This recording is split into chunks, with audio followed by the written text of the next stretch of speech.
صلاة الله سلام الله. Bismillahirrahmanirrahim. Assalamualaikum warahmatullahi wabarakatuh. Alhamdulillah wassalatu wassalamu ala Rasulillah wa ala alihi wa sahbihi wa mawalah wa la hawla wa la quwata illa billahi wa ba'd. Alhamdulillah, di malam hari ini kita kembali melanjutkan tafsir surah Al-Baqarah, dan kemarin kita masih bercerita tentang kisah Nabi Allah Adam alaihi salatu wassalam dan sujudnya para malaikat kepada Adam alaihi salatu wassalam sampai ayat 35 kalau tidak salah. A'udzubillahi minasyaitonir rajim. Bismillahirrahmanirrahim. Fa'azallahuma asyaitanu anha fa'akhrajahuma mimma kana fi. Wa qulna ihbitu ba'dukum li ba'din adu wa lakum fil ardi mustaqarrun wa mata'un ilahin. Fatalaqqa Adamu min rabbih kalimatin fataba alaihi innahu huwat tawwabur rahim. Qulna ihbitu minha jami'an fa imma ya'tiyannakum minni hudan faman tabi'a hudaya fala khaufun alaihim wala hum yahzanun. Maka syaitan pun kemudian menggelincirkan keduanya, maksudnya Adam dan Hawa, anha dari surga. Fa akhrajahuma, maka Allah Subhanahu wa taala mengeluarkan keduanya mimma kana fi, dari apa-apa yang ada di dalam surga tersebut. Wa qulna ihbitu, dan kami katakan turunlah kalian, maksudnya Adam, Hawa dan iblis. Ba'dukum li ba'din adu, sebagian kalian akan menjadi musuh bagi yang lainnya. Walakum fil ardi mustaqarrun wa mata'un ilahin, dan bagi kalian di bumi sebagai tempat tinggal kalian, dan kami berikan kenikmatan sampai batas waktu yang ditentukan. Fatalaqqa Adamu min rabbih kalimatin, maka Adam pun kemudian diajarkan dari Rabbnya beberapa kalimat, maksudnya kalimat tobat. Fataba alaihi, maka Allah pun mengijabah tobatnya. Innahu huwat tawwabur rahim, dia zat yang maha penerima tobat dan maha kasih sayang. Qulna ihbitu minha jami'an, kami katakan turunlah kalian semuanya, maksudnya iblis, Adam dan Hawa. Fa imma ya'tiyannakum minni hudan, kelak kalau datang petunjukku kepada kalian, faman tabi'a hudaya, siapapun yang mengikuti petunjukku, fala khaufun, tidak perlu ada takut, alaihim, atas mereka, wala hum yahzanun, dan tidak perlu mereka bersedih hati. Baik. Ma'asyiral muslimin yang dimuliakan Allah Subhanahu wa taala, ayat ini menjelaskan kepada kita tentang permusuhan antara iblis dengan Adam dan juga Hawa, dan kelak dengan anak turunannya. Maka malam ini kita akan fokuskan bicara tentang alam asyayatin. Kita akan menjelajah tentang kehidupan alam syaitan, maksudnya dari kalangan jin. Bagaimana kehidupan syaitan-syaitan jin itu? Kemudian apa saja cara mereka menggoda anak Adam? Kemudian kenapa Allah Subhanahu wa taala menciptakan iblis dan syaitan? Apa hikmahnya? Kemudian langkah-langkah mereka, kemudian dari mana mereka diciptakan, bagaimana kehidupan mereka, apakah mereka sama dengan manusia, dan begitu seterusnya. Nanti kita akan ulas tentang seputar kehidupan alam jin dan juga syaitan.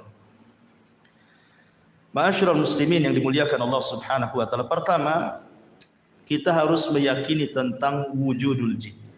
Jin itu ada. Kenapa saya membahas soal jin dan syaitan? Karena iblis itu bagian daripada jin.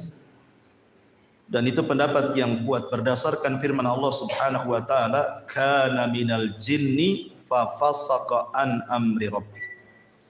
Iblis itu bagian daripada jin yang melakukan kefasikan kepada Rabbnya.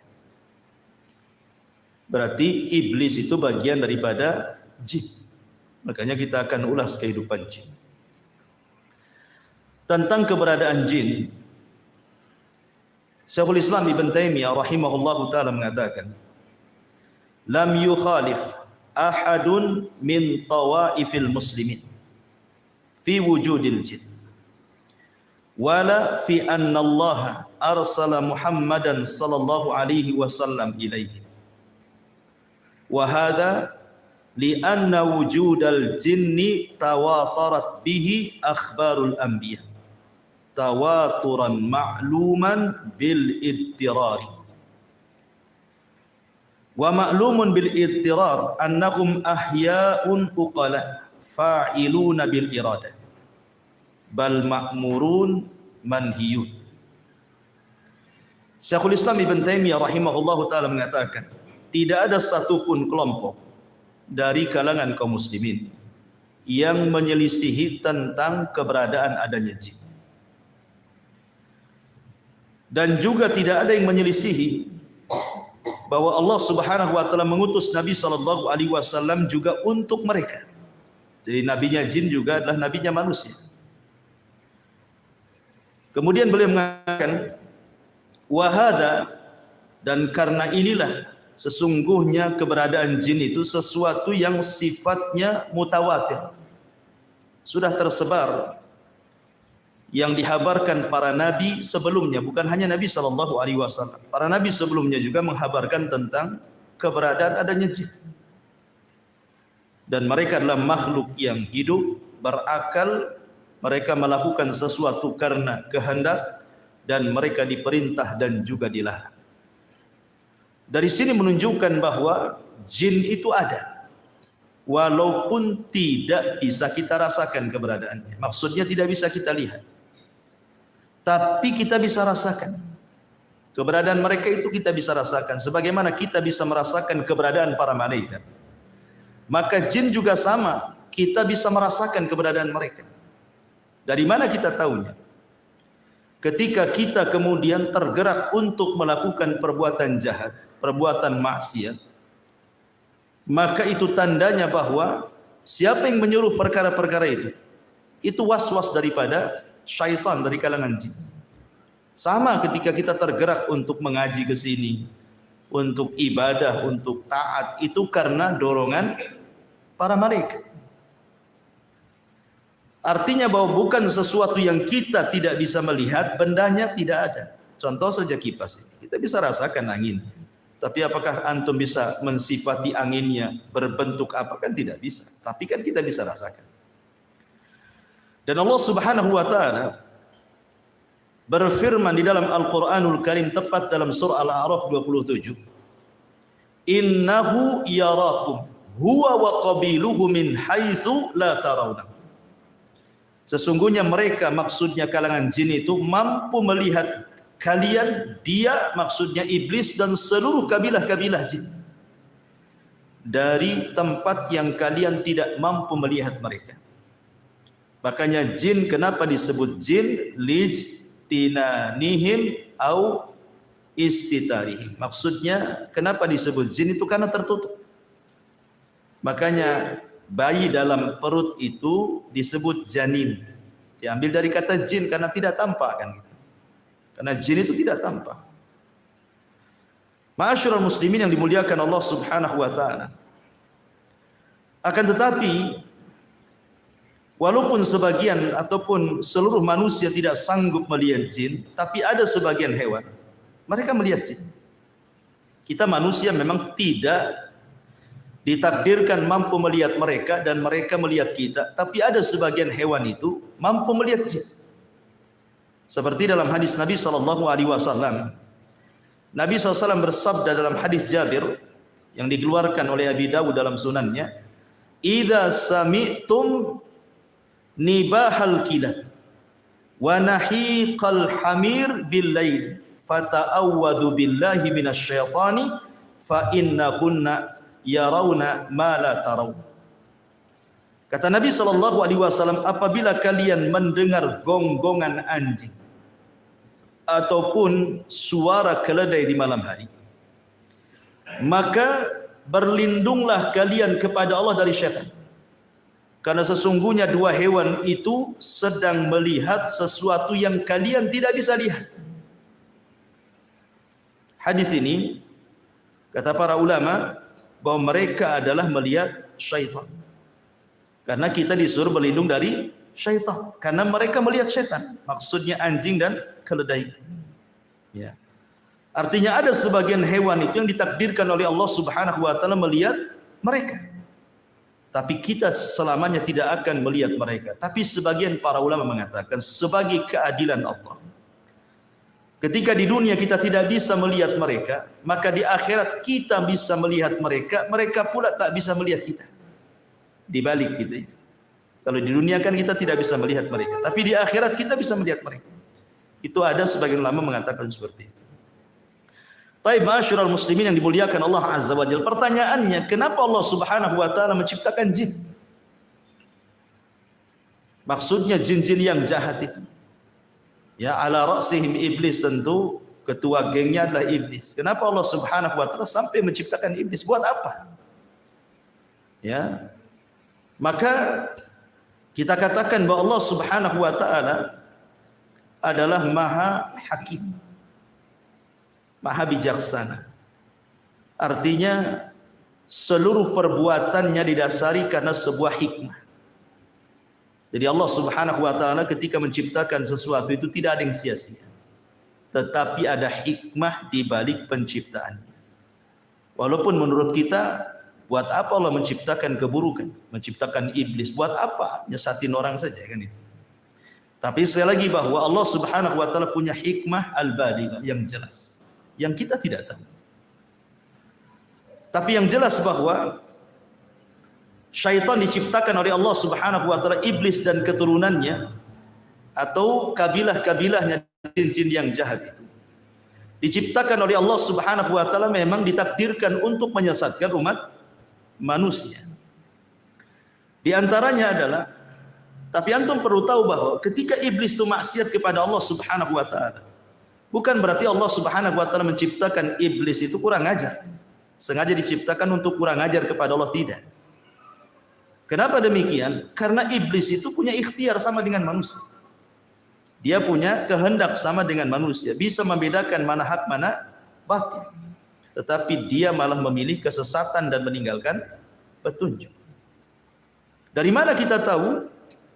Dari firman Allah Subhanahu wa taala surah Al-Anfal surah 20 ataupun ayat ke-20, Allah mengatakan, wa idz zayyana lahumus syaitanu a'malahum wa qala la ghaliba lakumul yawma minan nas wa inni jarul lakum falamma tara'atil fi'atani naqasa ala akibaihi wa qala, di sini syahidnya, inni bari'um minkum inni ara ma la tarawna inni akhafullah wallahu syadidul iqab.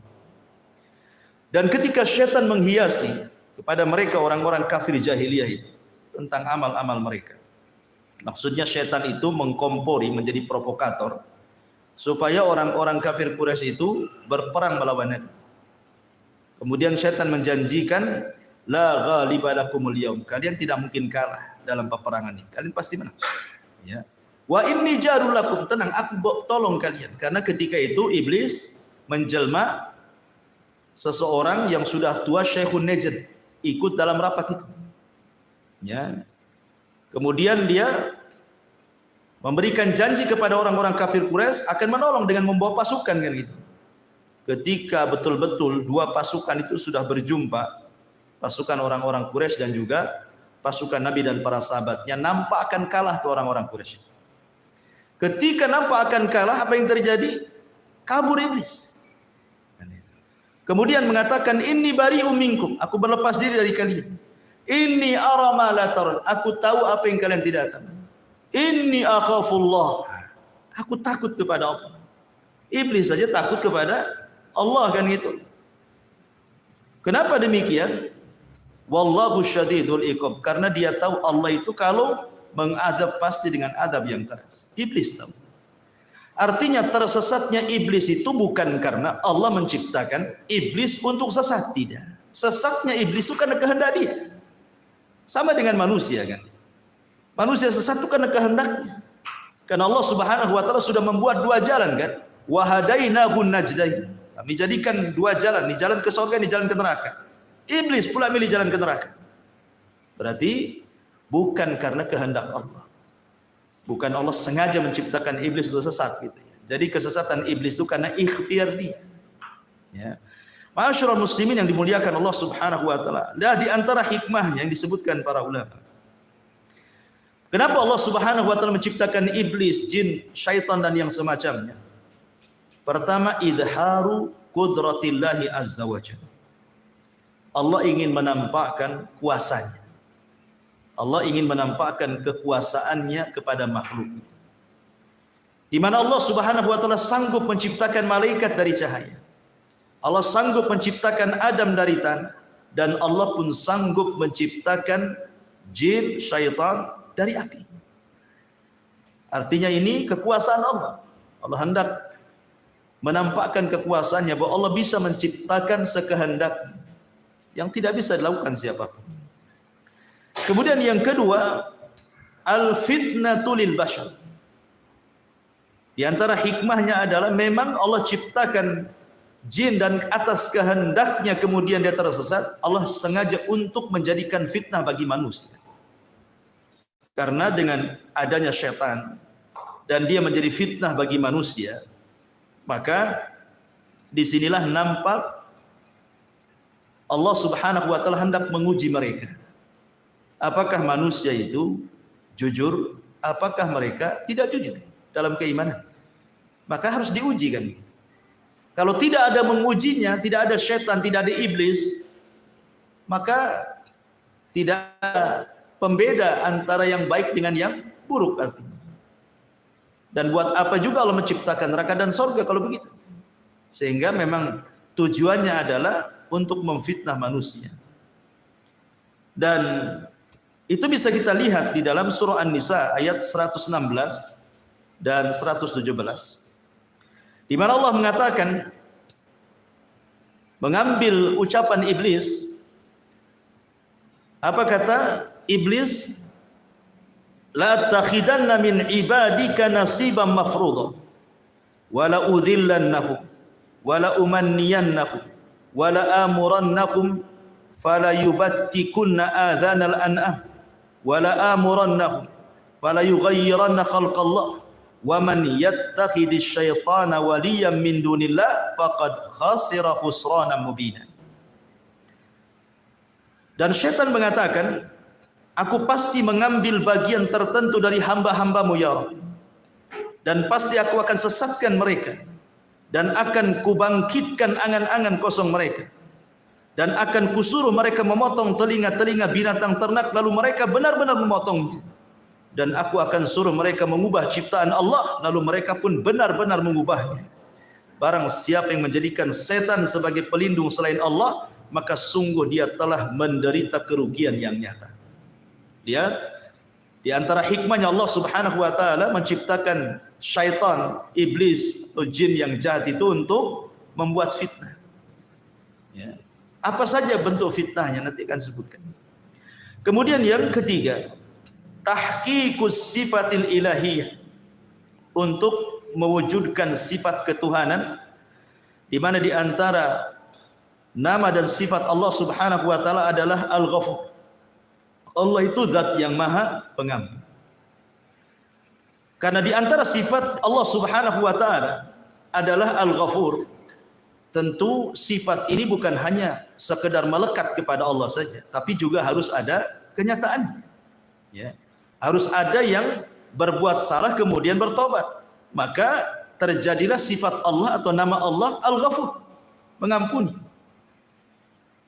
Lah kalau tidak diciptakan syaitan, macam mana manusia akan salah? Ya kan? Manusia tidak akan bersalah kan itu. Tidak ada syaitan, tidak ada yang mengganggunya. Makanya kemudian ini juga salah satu disebutkan para ulama supaya terciptanya, terwujudnya sifat Allah dan namanya yang disebut dengan Al-Ghafur. Kemudian juga yang keempat, ad-dunya daru ikhtibaril insan. Bahwa dunia ini memang tempat ujian bagi manusia. Jadi Allah Subhanahu wa taala menciptakan manusia, kemudian menempatkan manusia di bumi. Kemudian menjadikan mereka khalifah di bumi. Akhirnya Allah Subhanahu wa taala berikan nikmat yang banyak kepada manusia yang kalau kita hitung nikmatnya itu tidak mungkin kita hitung. Wa in ta'uddu nikmatallahi la tuhsuha. Kalau engkau hendak menghitung nikmat Allah tidak mungkin kehitung. Saking banyaknya kan itu. Maka karena Allah Subhanahu wa taala sudah memberikan banyak nikmat kepada manusia, menyenangkan manusia, memudahkan hidup manusia, maka Allah Subhanahu wa taala jadikan dunia ini darul ikhtibar. Allah akan memberikan ujian kepada mereka. Siapa yang taat, siapa yang bermaksiat kan itu. Maka karena dunia ini tempat ujian, harus ada yang bermaksiat, harus ada yang taat, harus ada yang berbuat baik, harus ada yang melakukan perbuatan dosa. Lah salah satunya adalah yang menyebabkan manusia itu melakukan keburukan adalah karena was-was daripada syaitan. Ya. Maka akhirnya kemudian ada yang tergoda syaitan, akhirnya tidak sanggup memegang ujian Allah. Bermaksiatlah dia kepada Allah Azza wa Jalla. Ini juga di antara hikmahnya. Kemudian juga di antara hikmahnya adalah untuk supaya menjadi pelajaran kepada para malaikat, menjadi pelajaran kepada orang-orang yang beriman, baik dari kalangan para nabi ataupun para pengikut orang-orang yang beriman, bahwa hati-hati jangan melakukan dosa. Sebagaimana kemudian Allah Subhanahu wa taala murka kepada iblis, mengutuknya, mengeluarkan dari surga, mengusirnya lagi. Sebab disebabkan apa? Dosa. Karena tidak mau sujud kepada perintah Allah Subhanahu wa taala kan. Ketika Allah mengatakan usjudu li Adam fasajadu illa iblis, gitu ya. Ketika Allah mengatakan sujudlah kalian kepada Adam, semua malaikat sujud kecuali iblis. Aba wastakbara wa kana minal kafir. Sombong, enggan, termasuk hamba Allah yang kafir. Maka ini juga supaya para malaikat tahu dan tertanam sifat takut dalam diri-diri para malaikat ataupun para nabi ataupun orang-orang yang beriman, jangan seperti mereka. Sebab kalau seandainya seperti mereka, maka Allah pun akan murka sebagaimana Allah murka kepada mereka, kepada para jin yang jahat ya, terutama kepada iblis pembesarnya. Kemudian juga ini juga adalah pelajaran bahwa manusia itu tidak bisa hidup tenang. Harus ada mujahadah, harus ada jihad. Dan itu ya. Harus ada kesungguhan di dalam melawan musuh-musuh Allah Subhanahu wa taala. Maka di antara hikmahnya juga supaya manusia tidak hidup leha-leha, malas-malas, tetapi kemudian didorong untuk sungguh-sungguh dalam hidup, beristihad, kemudian mujahadah sungguh-sungguh melawan musuh-musuh Allah Subhanahu wa taala dari kalangan syaitan. Kemudian juga supaya Allah Subhanahu wa taala bisa membedakan mana yang baik, mana yang buruk. Liyamizallahul khabitha minat tayyib, agar Allah bisa membedakan mana yang jahat, mana yang baik. Itu di antara hikmah-hikmahnya dan banyak disebutkan para ulama. Ma'asyiral muslimin yang dimuliakan Allah Subhanahu wa taala, ingat bahwa syaitan sudah berjanji di hadapan Allah Subhanahu wa taala, bahkan bersumpah. Apa sumpahnya? Syaitan mengatakan fa bi izzatika la ughwiyannahum ajmain. Demi kemuliaanmu ya Rabb, ya, la ughwiyannahum ajmain, aku akan sesatkan semua anak turunan Adam tanpa terkecuali. Kemudian di ayat yang lain, bagaimana usaha syaitan ini? La aqudanna lahum siratakal mustaqim. Saya akan sesatkan mereka dari jalanmu yang lurus. Tsumma la'atiyannahum. Sungguh aku akan datangi mereka min baini aidihim, dari depan mereka, wa min khalfihim, dari belakang mereka, wa an aimanim, dari kanan mereka, wa an syamailim, dari kiri mereka, wa la tajidu aktsarahum syakir. Sampai engkau akan dapati kebanyakan mereka tidak akan menjadi hamba yang bersyukur kepada. Ya. Jadi dari sini menunjukkan bahwa iblis antaranya itu dari jin-jin yang jahat, dari kalangan syaitan itu, mereka akan berusaha dari arah mana saja, ya, dari arah mana saja, dengan cara apa saja untuk menyesatkan anak Adam, baik dengan jalur yang baik ataupun dengan jalur yang jahat. Ulama menyebutkan bahwa di antara langkah syaitan atau khutuwati syaitan itu ada 7. Ya, di antara langkah-langkah syaitan itu ada 7. Yang pertama, syaitan itu akan membuat manusia kalau tidak kufur musyrik, disuruh menyekutukan Allah Subhanahu wa taala atau melakukan kekufuran. Makanya kemudian dalam surah Yasin 60 Allah mengatakan, alam ahad ilaikum ya bani adam alla ta'budu syaitan innahu lakum aduwwum mubin. Bukankah aku sudah mengikat perjanjian kepada kalian wahai anak Adam, jangan sembah syaitan, karena dia musuh kalian yang nyata. Allah sudah mewanti-wanti, jangan sembah syaitan. Karena memang syaitan itu berusaha supaya manusia menyembah dia. Makanya kemudian Nabi Ibrahim alaihi salatu wassalam mengatakan kepada ayahnya, ya abati la ta'budi syaitan. Wahai ayahku, jangan sembah syaitan. Karena tujuan syaitan itu bagaimana manusia menyembah, ya, melakukan kesyirikan dan kekufuran. Tapi kalau tidak berhasil, tauhidnya kuat, ya, maka syaitan akan masuk ke langkah kedua. Bagaimana orang itu dibuat melakukan bid'ah, ya. Bagaimana orang itu menyelisihi Nabi, menyelisihi sunnah-sunnah, menyelisihi petunjuk-petunjuknya. Akhirnya kemudian disesatkan dari jalan Nabi SAW. Maka mereka berusaha untuk mengacau manusia supaya jauh dari petunjuk Nabi. Makanya ketika kita bicara tentang hadis haud, hadis telaga, ada sekelompok orang itu yang tidak boleh minum, dicegat malaikat, diusir. Kemudian dikatakan oleh Nabi SAW, ummati ummati, ya Rabb, mereka umatku, biarkan minum. Tapi kemudian dikatakan kepada Nabi SAW, innaka la tadri ma ahdatsu ba'daka innahum ghayyaru wa baddalu. Muhammad, kau tidak tahu apa yang terjadi dengan umatmu sepeninggal.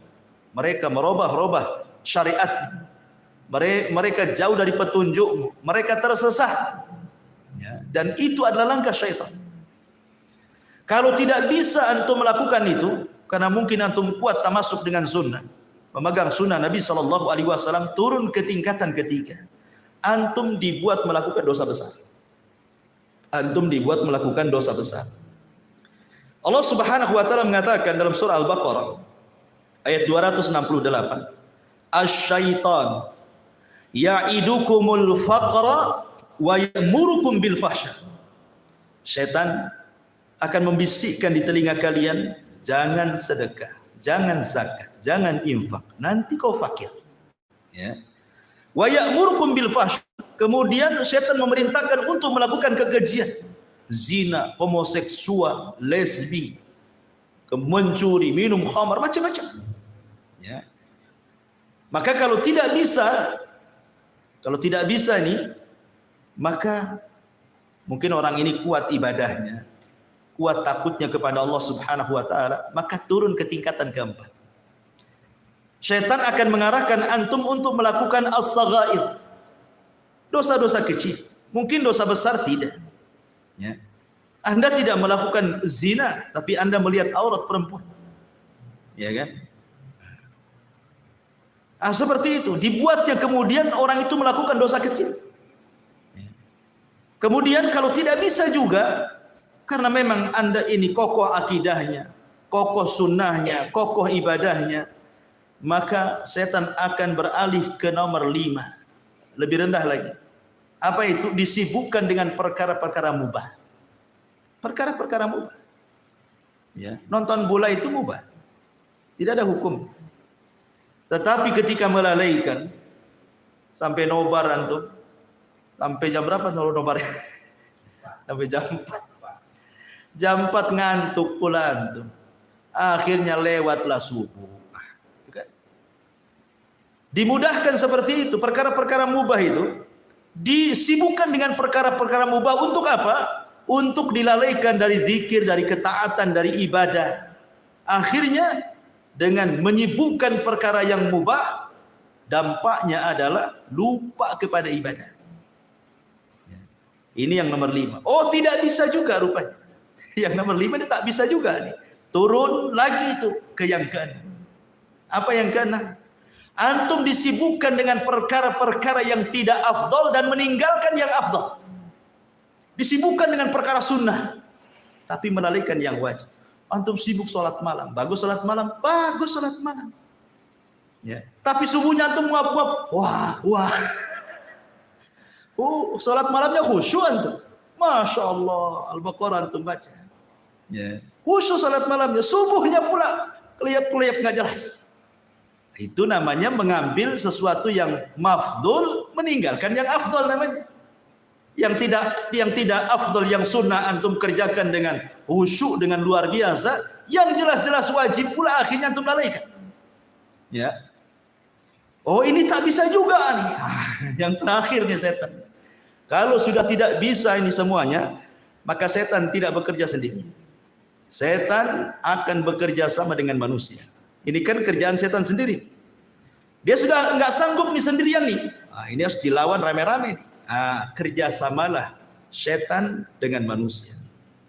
Ya, kerjasama dengan dukun-dukun, dengan paranormal, dengan orang-orang jahat, orang-orang zalim gitu ya.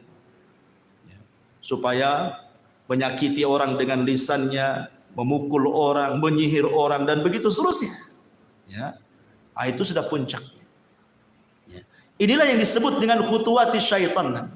Langkah-langkah syaitan. Makanya Allah mengatakan wala tattabi'u khutuwati syaitan. Janganlah kalian mengikuti langkah-langkah syaitan yang 7 ini.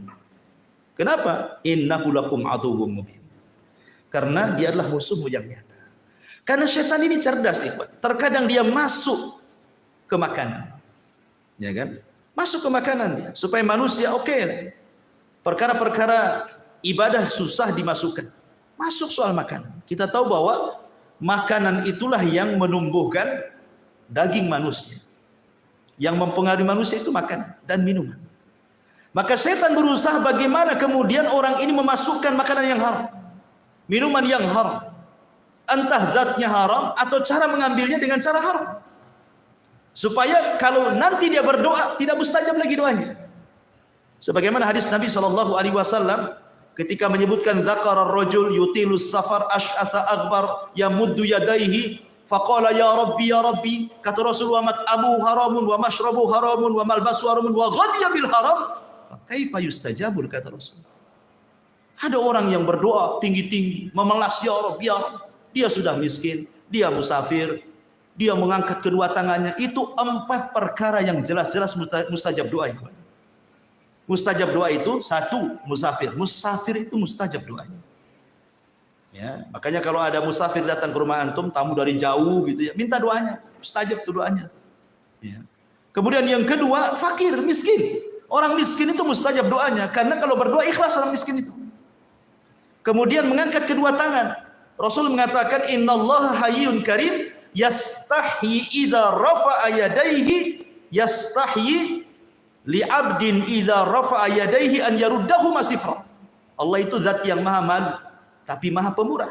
Allah malu kalau ada hamba yang mengangkat tangan seperti ini berdoa, maksudnya doa masalah bukan doa ibadah. Kemudian Allah biarkan kosong tuh tangannya. Allah malu. Kemudian yang keempat, memelas. Ya. Karena di antara asbab mustajab doa kata Rasul itu memelas, terus mengeluh, itu salah satu mustajab doa. Artinya orang ini punya 4 syarat harusnya diijabahkan doanya, tapi tidak diijabah juga. Kenapa? Ya kata Rasul, bagaimana akan diijabah? Makanannya, minumannya, ya kan? Dari yang haram. pakaiannya dari yang haram, dibesarkan dari benda yang haram. Fa kaifa yustajabul? Bagaimana akan dikabulkan? Lah setan masuk dari jalur ini. Ya. Dia berusaha untuk mengacau makanan orang. Ya. Karena tahu bahwa perut ini adalah bagian daripada syahwat. Ya. Perut ini bagian daripada syahwat. Syahwat itu dari leher ke atas dan dari leher ke bawah. Itu syahwat. Ya. Dari leher ke atas, mata, telinga, otak, ini bisa melakukan syahwat. Memandang yang diharamkan, mendengar yang diharamkan, mengucapkan sesuatu yang diharamkan, berpikir yang jorok yang diharamkan. Dari leher ke bawah ada perut dan kemaluan. Lah itu setan berusaha untuk menghiasi itu semua tuh. Seperti itu langkah-langkah setan. Ikhwatu fiddin, muliakan Allah Azza wa Jal. Kemudian setan masuk dari dua jalan. Pertama dari syubhat, yang kedua dari syahwat. Ya. Syubhat merusak agamanya, syahwat merusak akhlaknya. Kalau sudah masuk dua jalur itu, rusak semuanya manusia itu. Agamanya rusak, akhlaknya rusak. Apa yang dikehendaki manusia itu? Ya. Ma'asyiral muslimin yang dimuliakan Allah Subhanahu wa taala. Tetapi ikhwan, ingat, kemampuan setan untuk menguasai manusia itu. Setan itu hanya menguasai manusia dari 4 jalan saja. Ingat, setan itu hanya bisa menguasai manusia dari 4 jalan. Tidak lebih. Ya. Pertama, at-tazyib, berusaha menghiasi. Yang hak dihiasi jadi batil. Yang batil dihiasi jadi hak. Yang jahat dihiasi jadi baik. Yang baik dihiasi jadi jelek. Dan begitu seterusnya. Hanya menghias-hias saja. Yang kedua, at-taswil. Dibuat manusia itu diangan-angankan. Dibuat angan-angan. Ya. Tulul amal. Dibuat angan-angan setinggi langit. Ya, tapi tak punya sayap. Mau terbang. Hanya angan-angan saja. Pengen kaya. Ya, pengen ini, pengen itu. Pokoknya dibuat angan-angan sama setan. Ya. Kemudian yang ketiga, al-waswas. Dibuat was-was. Ya. Kehidupannya di-was-was. Kemudian yang keempat, an-naz'u. Digoda, diraih. Inilah setan, kemampuan kepada manusia cuman ini saja. Tetapi hebatnya, walaupun dengan 4 ini, betapa banyak, berapa juta manusia disesatkan oleh setan. Ya, ingat, setan itu tidak bisa maksa manusia, enggak. Kamu jangan sholat, tidak bisa. Setan nggak akan bisa memaksa orang. Ya, setan itu tidak mungkin memaksa orang. Setan itu hanya mampu untuk 4 perkara saja. Dia tidak bisa menyakiti orang. Tidak bisa. Jadi menyesatkan Bani Adam itu cuma dari 4 ini saja. Tapi dengan 4 perkara ini, subhanallah, jutaan manusia tersesatkan. Hebatnya setan. Mana dalilnya? Pertama, surah Al-A'raf ayat 200. Allah mengatakan, wa imma yanzaghannaka minasyaitani nazghun fasta'id billah innahu sami'un alim. Dan jika setan dan menggodamu. Ini pertama menggoda nih. Ya, gimana lah orang menggoda? Kan antum tahu menggoda istri antum kan antum tahu. Ya, istri goda antum pengen uang kan tahulah, paham. Itulah arti menggoda. Ya. Lah setan tuh goda kita juga gitu. Maksiat, jangan tidur, maksiat sana. Kan digoda-goda kan? Ya. Enak loh maksiat itu. Ma'asyiral muslimin yang dimuliakan Allah Azza wa Jal. Kemudian Allah mengatakan, jika setan datang menggodamu, maka berlindunglah kepada Allah, sungguh Dia Maha mendengar lagi Maha mengetahui. Ini yang pertama. Yang kedua, Allah mengatakan dalam surah Al-Anfal ayat 48. Ya. Allah mengatakan, wa id zayyana lahumus syaitan. Ingatlah ketika setan menjadikan terasa indah bagi mereka perbuatan dosa. Jadi tugas setan mengindah-indahkan saja. Ya kan? Mengindah-indahkan bagaimana perkara dosa itu jadi baik gitu. Perkara jahat itu seolah-olah taat, perkara buruk itu seolah-olah indah gitu. Ya.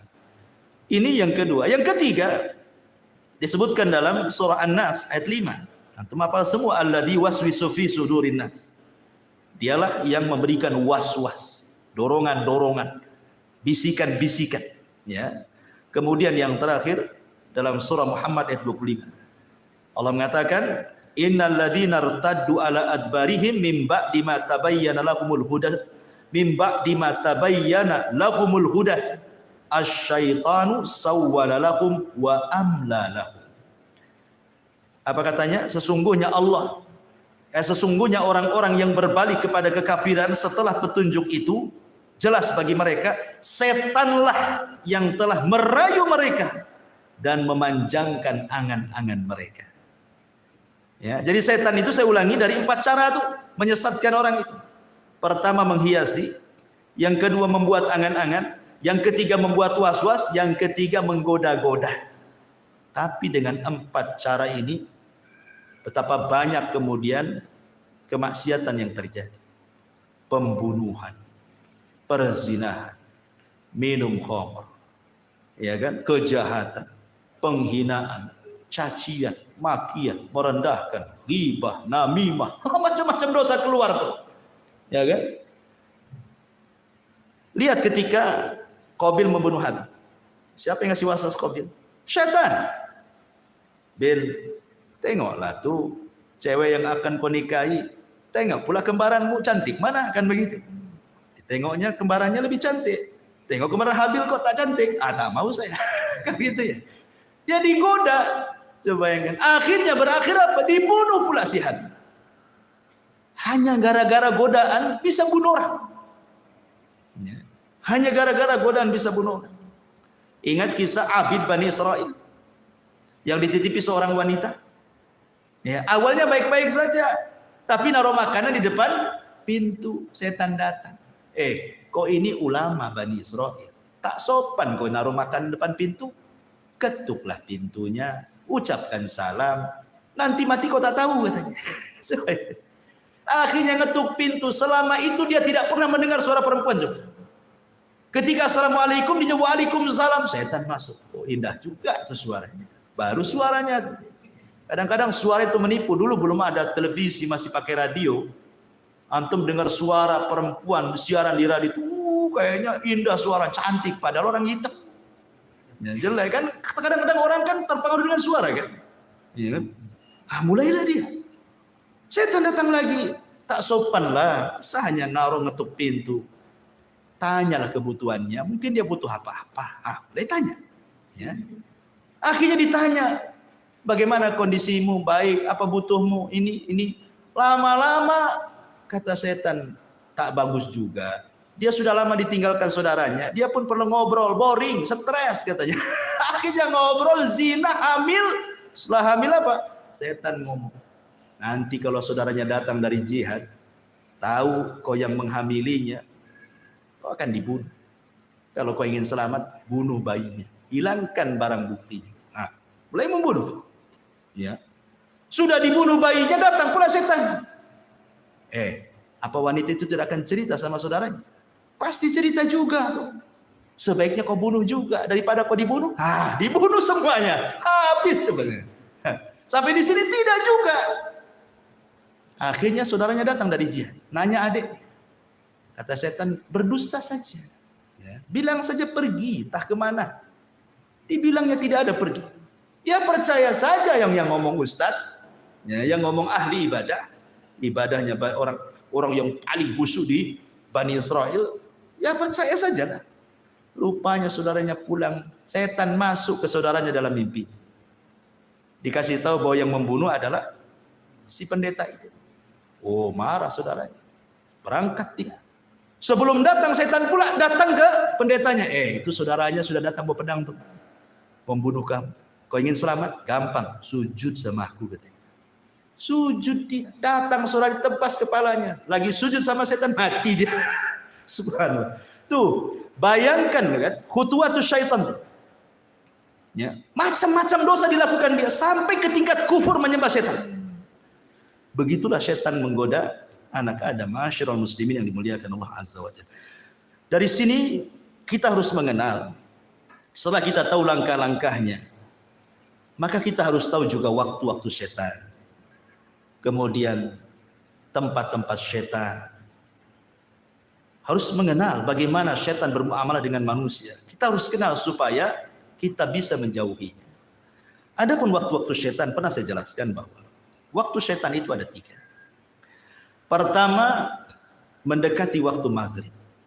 Nabi SAW bersabda dalam sebuah hadis bahwa apabila datang menjelang maghrib, istajnahal lailu au kana janhul laili fakuffu sibyanakum fa inna syaitan tantashiru hina idzin. Kata Rasul, apabila mendekati waktu maghrib, ya, menjelang terbenamnya matahari, kata Nabi SAW, tahan anak-anak kalian, jangan main di luar rumah, masukkan ke rumah, kunci jendela, kunci pintu. Itu setan lagi menyebar di mana-mana. Ya, setan lagi banyak di mana-mana. Kenapa? Dikhawatirkan setan akan masuk ke anak-anak kita. Ya, bisa saja kemudian kesurupan dan begitu seterusnya, kan itu ya. Makanya waktu ini jangan sampai kemudian mengeluarkan anak-anaknya. Ini namanya waktu setan. Ini satu. Yang kedua, waktu setan itu ba'da isya sampai sepertiga malam, panjang waktunya. Ba'da isya sampai sepertiga malam akhir. Ini waktu setan. Makanya Nabi SAW yakrahu nauma qablaha wal hadits ba'daha. Rasul memakruhkan tidur setelah maghrib. Nggak boleh tidur setelah maghrib itu, karena ke isya cepat. Ya, nanti bablas maghribnya kan, apa isyanya ya. Kemudian Rasul memakruhkan bicara setelah isya, kecuali ada manfaatnya, entah manfaat dunia atau manfaat akhirat seperti ngaji seperti ini. Tapi kalau tidak ada manfaat dunia dan akhirat, apa sih manfaatnya? Hanya ngobrol, nongkrong gitu, tidak jelas gitu ya. Maka setan akan talau bermain-main tuh dengan orang. Dibuatnya orang kuliner malam-malam, berangkat jam 8, pulang jam 12, sampai jam 12 tidak langsung tidur juga. Baru tidur ketika malaikat turun pulang pun tidur. Kan sepertiga malam akhir. Jadi orang itu dilalaikan jangan sampai bangun di sepertiga malam akhir, dan kalau bisa jangan sampai subuh bangun. Itu waktu setan. Ya. Makanya kenapa setan itu di malam hari dia sengaja bawa 3 ikatan. Kemudian datang kepada setiap orang yang tidur, diikat tengkunya 3 kali ikatan. Diikat sama setan tengku kita ini. Kemudian kalau sudah dekat-dekat subuh, maka setan akan membisikkan di telinganya, nim naumatan tawilah, tidur. Tidur, malam masih panjang. Padahal udah mau subuh tuh. Itu lagunya tuh. Tidur, malam masih panjang katanya kan. Coba bayangkan, ya senang aja dia tidur kan. Makanya kata Nabi SAW, kalau dia terbangun wa dzakarallah, langsung dia membaca alhamdulillahilladzi ahyana ba'dama amatana wa ilaihin nusyur, 1 ikatan hilang. Kalau dia berwudu, 2 ikatan hilang. Kalau dia sholat, hilanglah semua ikatan, sehingga dia menjadi jiwanya baik dan menjadi nasyid, rajin.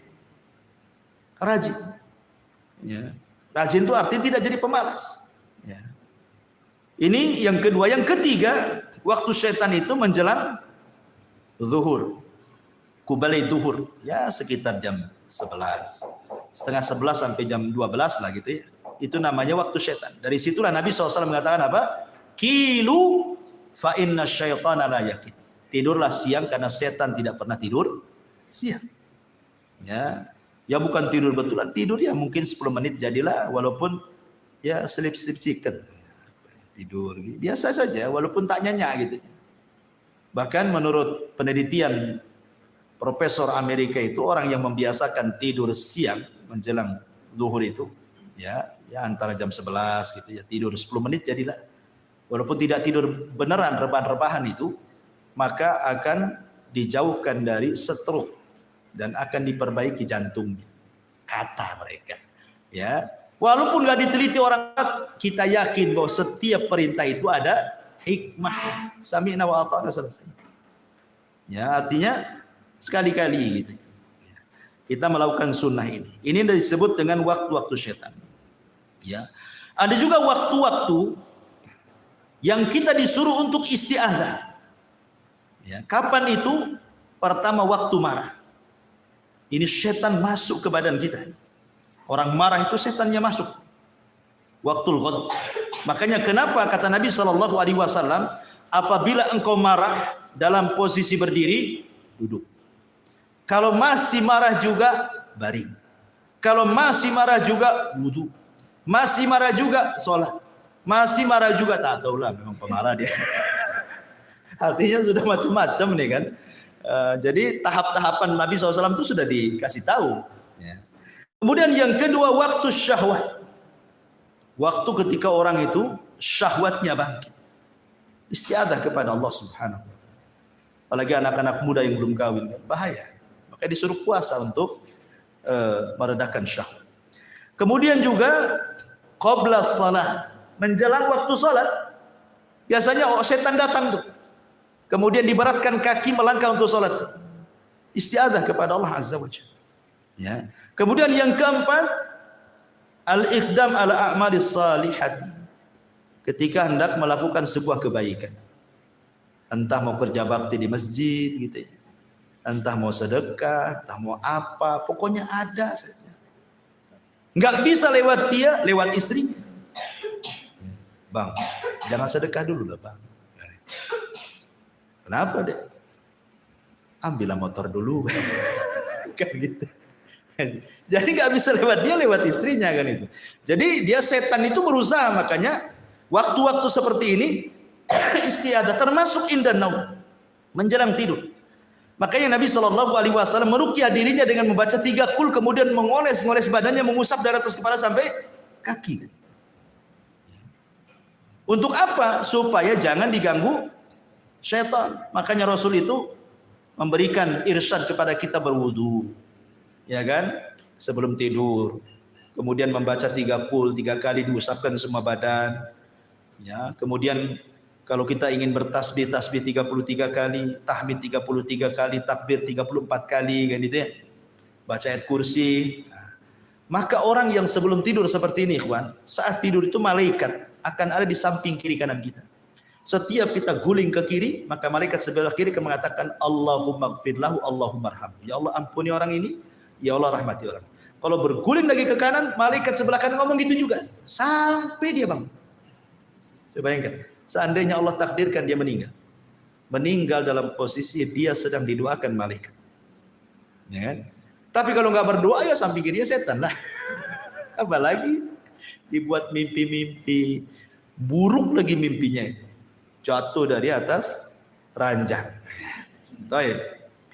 Masyaallah muslimin yang dimuliakan Allah Azza wa Jalla. Ini juga diantara waktu-waktu kita disuruh untuk istiadah ya. Kemudian bagaimana setan itu masuk dalam kehidupan manusia? Kita tahu bahwa Allah Subhanahu wa taala berfirman dalam surah Al-Fatihah, Alhamdulillahi Rabbil Alamin. Segala puja dan puji hanya milik Allah, Rabb semesta alam. Allah menciptakan alam itu, ada alam malaikat, ada alam jin, ada alam manusia, ada alam binatang, ada alam tumbuh-tumbuhan, ada alam yang tidak diketahui manusia. Yang tampak itu sedikit, yang tidak tampak itu banyak. Ya. Wa yakhluqu ma la ta'lamun. Allah menciptakan yang kalian tidak tahu. Ada alam-alam yang kita tidak tahu. Ya. Intinya bahwa di antara dua makhluk yang berakal yang Allah ciptakan yang ada hubung kait dengan manusia, pertama malaikat.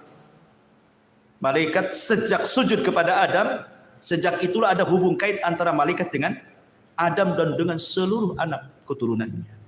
Malaikat akan senantiasa bersama manusia. Ya, sejak janinnya, dia yang meniupkan ruhnya, dia yang mencatat takdirnya. Ya kan? Kemudian lahir dengan selamat. Nah, kemudian setelah lahir ke dunia, maka malaikat akan menjaga dia. Wa inna alaikum lahafidin. Sungguhnya Allah utus kepada kalian malaikat-malaikat penjaga. Kemudian setelah balik, mukallaf, malaikat catat, raqib dan atid amalan baik kita kan itu. Dan begitu seterusnya, ada malaikat terbang ke sana kemari mencari majelis ilmu, majelis zikir.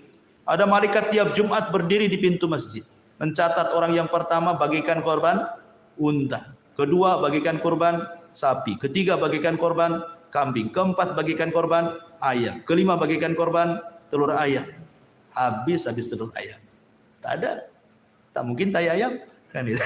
Artinya bahwa sudah, malaikat ada yang berdiri di pintu masjid setiap Jumat. Jadi malaikat itu memang ada hubung kait dengan kita semuanya. Sampai ketika mati malaikat juga yang mengucapkan, mencabut ruh kita. Ketika kita di alam kubur, malaikat juga yang tanya kita. Raqib dan Atid. Dan begitu sampai masuk ke dalam sorga. Yang bukakan pintu sorga juga malaikat Ridwan. Dan begitu seterusnya. Malaikat nggak akan lepas dari manusia. Sejak hidup sampai mati, sampai masuk sorga atau masuk neraka.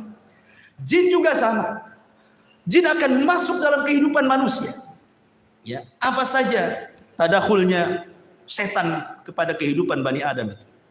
Ma'asyiral muslimin yang dimuliakan Allah Azza wa Jalla. Yang pertama, tentu yang paling bahaya adalah setan masuk dalam kehidupan manusia. Tadi saya sudah katakan, setan akan berusaha untuk membuat kufur kita. Membuat kufur anak Adam supaya menjadi pengikut dia. Kan itu ya, masuk neraka sama-sama. Kemudian yang kedua, setan juga akan bersyirik kepada manusia, pada harta manusia dan anak-anak manusia. Ya, masuk ke harta manusia itu maksudnya entah mencuri dapat harta kan itu, entah suruh korupsi dapat harta, entah ngambil hak orang lain dapat harta, dan begitu seterusnya. Atau masuk ke anak-anak kita tidak tanggung jawab mendidiknya, akhirnya dia jadi jahat dia. Ya, itu semua adalah godaan setan tadi yang 4 tadi. Menghiasi, menggoda, membuat angan-angan, membuat was-was. Nah, kemudian juga yang ketiga, setan masuk juga pada seluruh kehidupan manusia. Antum rapat, setan juga ada di situ. Makanya lihat di rapat tuh ada juga yang gebrak-gebrak meja. Emosi dia, ada setannya. Kan itu ya. Lagi emosi, masuk jadi rapat. Lihat ketika Nabi SAW hendak hijrah. Rapatlah Abu Jahal di mana? Di Darun Nadwah. Untuk apa? Mensiasati menangkap Nabi. Berujung dengan membunuh Nabi. Itu siasatnya. Sehingga Allah mengatakan, wa idh yamkuru bikal ladzina kafaru liyuthbituka aw yaqtuluka aw yukhrijuk. Ketika setan membuat makar kepada manusia untuk memenjarakan Nabi, untuk membunuh Nabi, untuk mengusir Nabi. Jadi orang itu rapat. Abu Jahal dan ketua-tua kabilah rapat di Darun Nadwah. Datang setan menjelma manusia, ikut rapat pula di situ. Coba bayangkan, kalau rapat, setan pula pesertanya. Kira-kira gimana rapatnya? Kacau ya. Jadi manusia itu masuk ke rapat-rapat manusia itu. Ya. Jadi semua perkara-perkara manusia akan masuk di situ. Dan itu disebutkan dalam sebuah hadis Nabi SAW, inna syaitana yahduru ahadakum inda kulli syai'in min sya'ni. Setan akan masuk kepada salah seorang di antara kalian dalam seluruh perkara kehidupannya dia, sampai kepada makanan. Antum makan, ya makan. Tiba-tiba kemudian ada, anggaplah nasi jatuh, ya. Setan masuk, jangan diambil, jangan diambil. Ya. Disuruh apa? Mubadzir. Dan Allah mengatakan innal mubadzirina kanu ikhwana syaitan. Orang-orang yang membadzirkan itu termasuk teman-teman setan. Makanya kata Nabi SAW, idza saqatat min ahadikum luqmah falyumithu, kata Rasul. Kalau antum lagi makan, tiba-tiba ada satu nasi jatuh, kata Rasul, ambil, makan. Suruh diambil sama Nabi. Jangan tabdzir, ya kan? Kenapa demikian? Karena Rasul mengatakan, summa liyakulha wala yada'aha lisyaiton. Makan yang jatuh itu jangan tinggalkan untuk setan. Rasul mengatakan jangan tinggalkan untuk setan. Berarti ada setan nunggu-nunggu jatuh tuh. Antum enggak tahu saja kan? Jadi setan tuh nunggu-nunggu depan antum tuh, kapan jatuh, kapan jatuh. Nah, kalau jatuh jangan diambil, jangan diambil. Gitu maksudnya. Kalau diambil, setan kelaparan dia, enggak makan. Tapi kalau antum yang masuk lebih sedikit daripada yang keluar, senanglah setan. Ya. Jadi jangan tabdzir, mubadzir. Apa banyak sekarang, na'udzubillah, kita lindung kepada Allah. Terkadang kita sendiri mengalami di rumah-rumah kita. Kadang istri kita masak ini baru lebih. Terkadang yang dibuang ke tong sampah hampir tiap hari. Ya kan? Ya, ngaku saja. Ya, karena saya juga terkadang seperti itu. Kadang-kadang saya nasihati istri saya. Jangan banyak masak-masak. Kalau masak cukup Ya ibaratnya lebih baik kurang daripada berlebih kan gitu. Kecuali masak banyak untuk tetangga nggak apa-apa. Ya. Kalau untuk dimakan kemudian sampai sayur dibuang karena basi nggak kemakan, nasi dibuang hampir tiap hari, ya Allah kan. Ini sama aja untuk berkawan dengan setan namanya, ngasih makan setan kan. Ya, jadi ini juga sampai masuk kepada perkara-perkara seperti itu. Kemudian faida faragha falyul'iqhu asabi'ahu. Kalau selesai makan tidak cukup sampai di situ kata Rasul, jilati jari-jari kalian.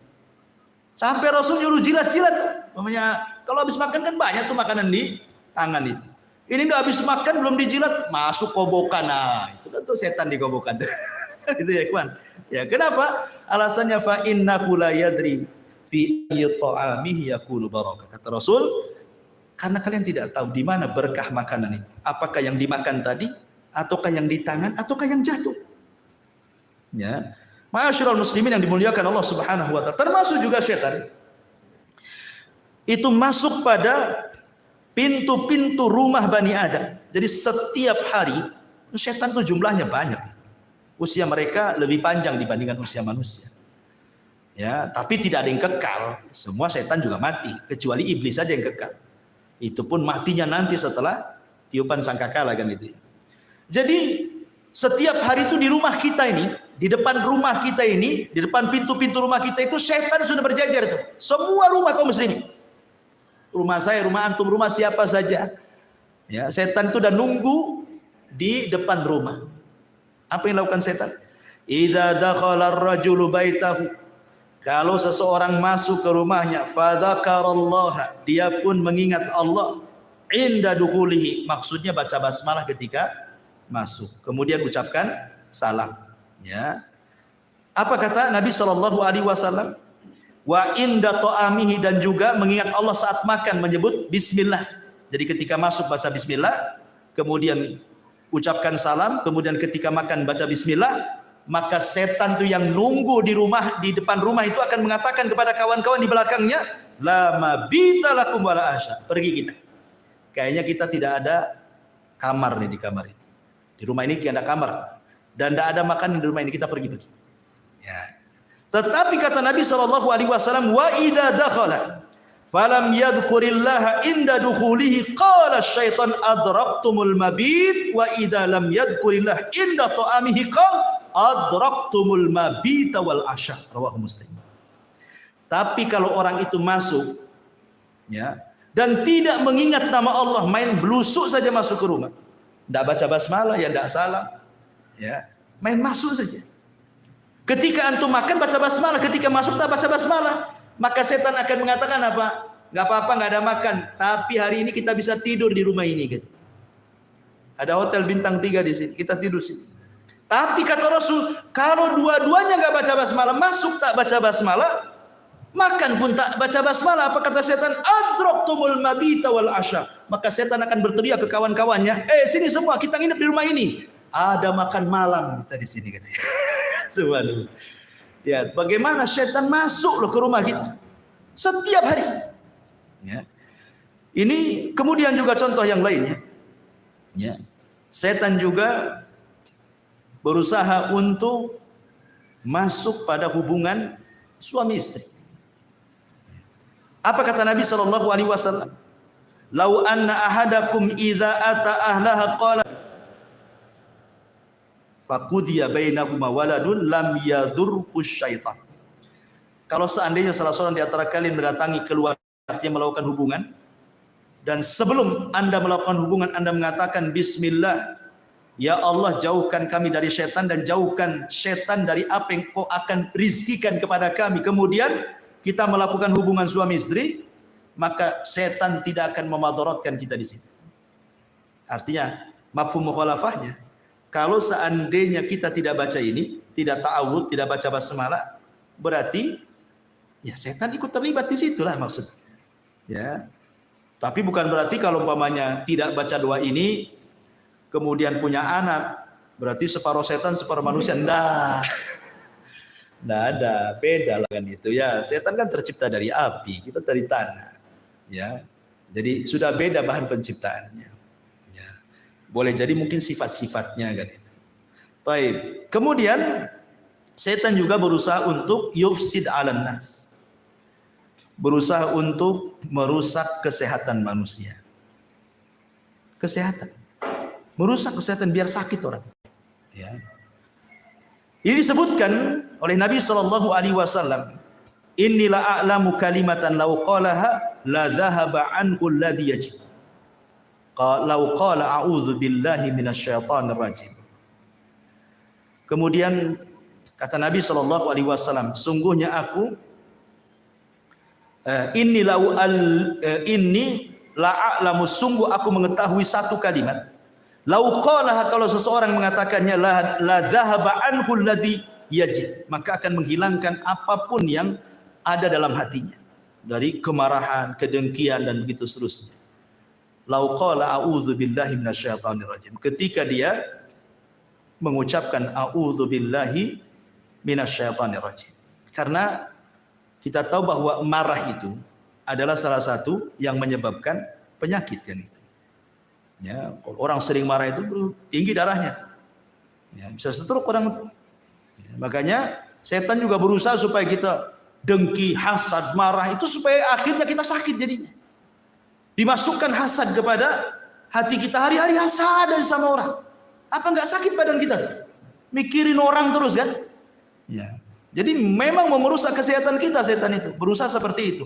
Bahkan lebih daripada itu, setan itu membuat sedih manusia.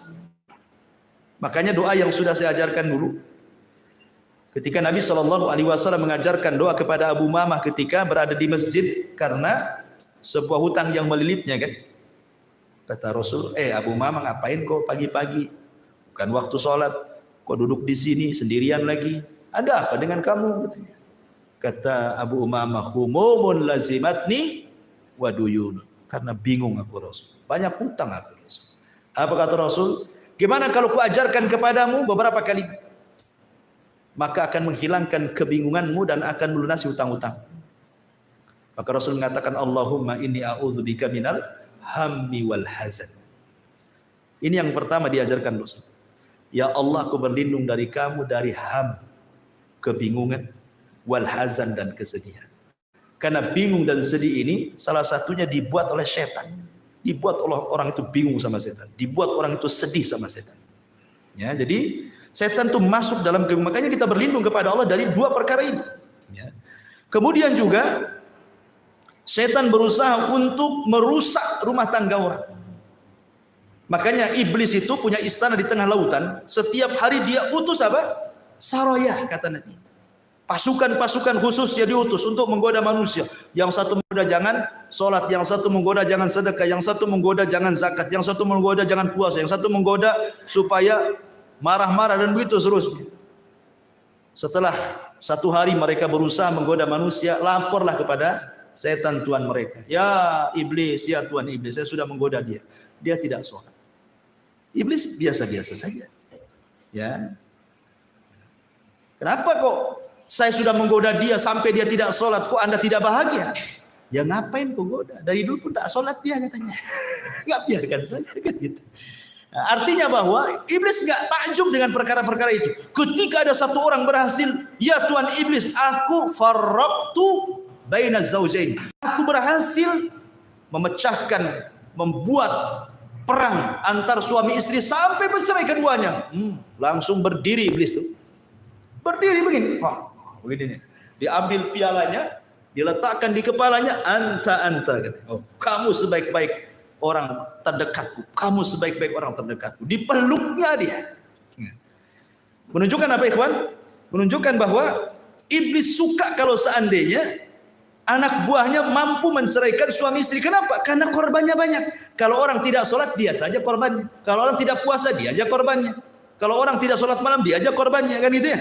Tapi kalau suami istri kemudian retak, kemudian cerai, kemudian banyak anaknya, istri korban, suami korban, anak-anak pun korban. Istrinya nikah lagi, tidak punya tanggung jawab dengan anaknya karena suami barunya tidak suka dengan anak-anaknya. Bapaknya nikah lagi, tak tanggung jawab anak-anaknya. Ini anak-anak terlantar, datang iblis sini nah, jadi anak angkatku aja. Nah, jadilah dia anak iblis. Bahaya ikhwan. Ya. Makanya kebanyakan orang-orang yang bercerai, kalau tidak tanggung jawab orang tuanya, masalah itu anak-anak. Kecuali memang orang tuanya memang tanggung jawab, walaupun dia bercerai, tidak masalah. Ya, tapi dia masih tanggung jawab, dipondokkan anaknya, dikirimi uang dan begitu seterusnya kan, jadi baik gitu ya. Tapi kalau dua-duanya tahu tanggung jawab dan kebanyakan seperti itu, akhirnya jadi anak angkat iblis jadi kan. Jadi ini juga termasuk bagaimana syaitan masuk dalam perpecahan rumah tangga. Ya, termasuk juga masuk pada ibadah manusia, terutama para wanita yang sedang haid. Memang wanita yang sedang haid itu kan mereka tidak puasa, tidak sholat, sehingga mereka dibuat lalai sama setan, tidak mau zikir. Padahal kan walaupun tidak sholat, tidak puasa, wanita itu kan bisa dia zikir, bisa baca Quran dari hafalannya, kan itu ya, bisa berdoa dari hafalannya, tapi dilalaikan semuanya. Ya ma'asyiral muslimin, yang termasuk juga setan masuk kepada aurat manusia.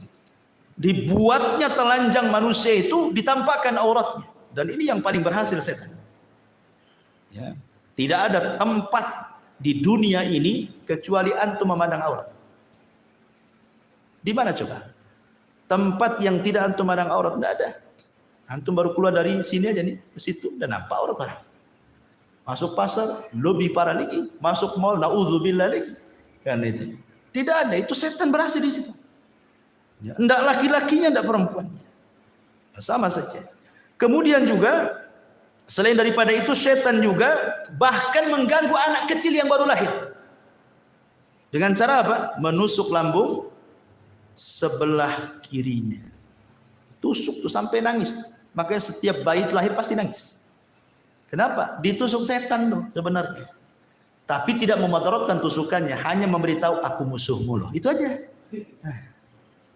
Jadi udah dikasih tahu tuh sama setan itu, sejak kecil-kecil aja lahir udah dikasih tahu dia musuhnya, makanya ditusuk sama dia.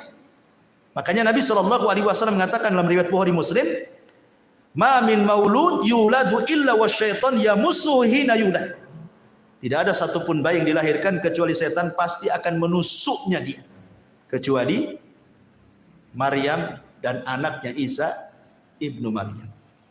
Ya, tidak bisa ditusuk setan dua orang, Maryam dan putranya. Ya. Kemudian juga di antara usaha setan untuk menggoda Bani Adam itu masuk kepada perkara-perkara bagaimana orang itu dilalaikan dari ibadah, zikir, baca Quran, dibuatnya futur orang. Orang dibuat futur ya. Ya. Kemudian dihiasi dengan dunia karena sibuk kerjalah, sibuk ini, sibuk itu dan yang lain, akhirnya lupa ibadah, lupa sholat, lupa ngaji, lupa segalanya. Intinya bahwa setan itu sekali lagi sebagaimana firman Allah yang sudah saya sebutkan di atas tadi, dia akan datang dari belakang, dari depan, dari samping kiri, dari samping kanan, atas, bawah, sehingga orang tidak bisa bergerak. Dan setan itu, jin-jin itu kan diberikan usia panjang, sehingga mereka biasa menghadapi orang-orang sebelumnya yang cerdas-cerdas. Ya tentu kan sebagaimana levelnya. Ya setan yang dikirim ke ustaz kan beda dengan setan ke antum gitu kan. Setan yang dikirim ke ulama, ke syekh, ya mungkin lebih hebat lagi kan itu ya. Jadi dengan level-levelnya. Karena kehidupan setan pun sama dengan kehidupan manusia. Baik, ma'asyiral muslimin yang dimuliakan Allah Subhanahu wa taala. Sedikit kita menjelaskan tentang gambaran jin dan syaitan ini. Kita tahu bahwa jin dan syaitan tercipta dari api. Ujungnya lah api. Allah mengatakan dalam surah Al-Hijr 27, wal janna khalaqnahu min qablu min naris samum. Dan kami telah ciptakan jin sebelum Adam dari api yang sangat panas. Dan juga Allah mengatakan dalam surah Ar-Rahman 15, wa khalaqal jan mim marijin min nar. Dan dia menciptakan jin dari nyala api. Dan juga Nabi SAW mengatakan khuliqatil malaikatu min nur wa khuliqal jan mim marijin min nar. Malaikat diciptakan dari cahaya, jin diciptakan dari nyala api. Dan jin diciptakan lebih dulu dibandingkan manusia. Dan malaikat diciptakan lebih dulu dibandingkan jin. Malaikat dulu diciptakan, kemudian jin, kemudian manusia. Adapun bentuk atau sebutan-sebutan jin dalam bahasa, sebagaimana disebutkan oleh Al-Imam Ibnu Abdul Bar dan yang lainnya, al-jinnu inda ahlil kalam wa ahlil ilmi bil lisan yanziluna ala maratibah Jadi jin itu menurut ahli kalam dan para ulama bahasa, mereka membagi jin itu menjadi beberapa bagian. Ya. Faida zakaru al-wahida minal jin khalisan kanu jinni. Fa in aradu annahu mimman yaskunu ma'an nas qalu amir wal jam'u ummah. Wa in kana mimman ya'ridu lisibyan qalu arwah.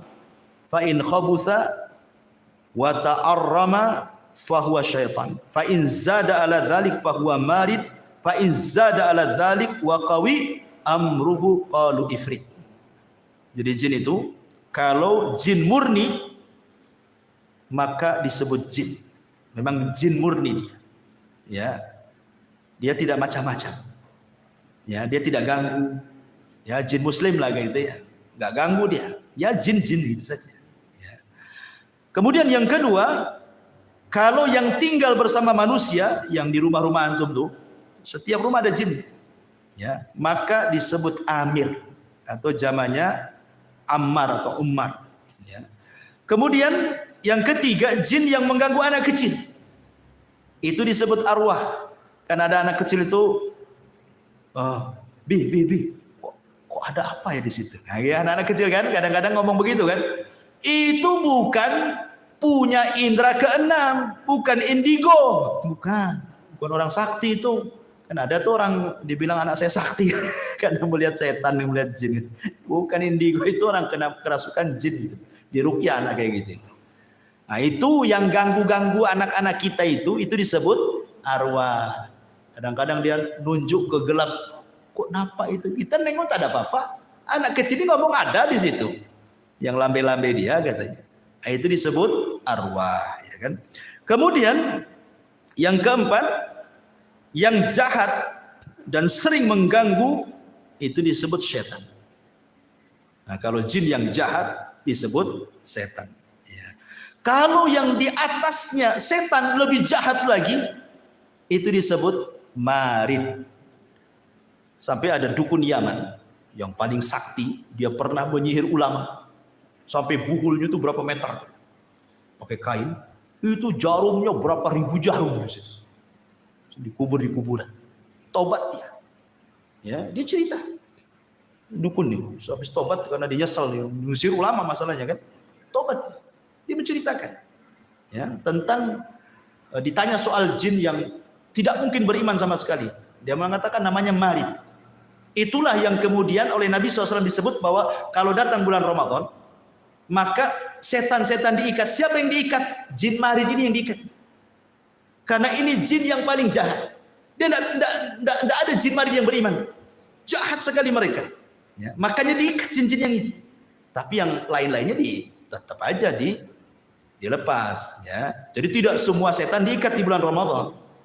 Ya, karena ada hadis yang mengatakan ketika Rasul mengatakan idza ja'akum Ramadan futihat abwabul jannah wa ghuliqat abwabun niran wa sufidatis syayatin, dan setan diikat. Di riwayat yang lain maradatus syayatin, jin yang marid itu yang diikat, yang jahat sekali. Ya, makanya di bulan Ramadan wajar masih ada juga orang yang tak puasa kan. Nah, itulah jin yang lepas tuh yang tak puasa, ya kan. Kemudian yang paling jahat lagi, di atasnya marid ada lagi, dan lebih garang lagi dia. Nah, itu disebut ifrit. Dia kuat. Makanya di zaman Nabi Sulaiman, apa kata ifrit? Aku bisa pindahkan istana Balkis sebelum kau berdiri, katanya. Ya kan? Saking kuatnya. Itulah bawahannya iblis.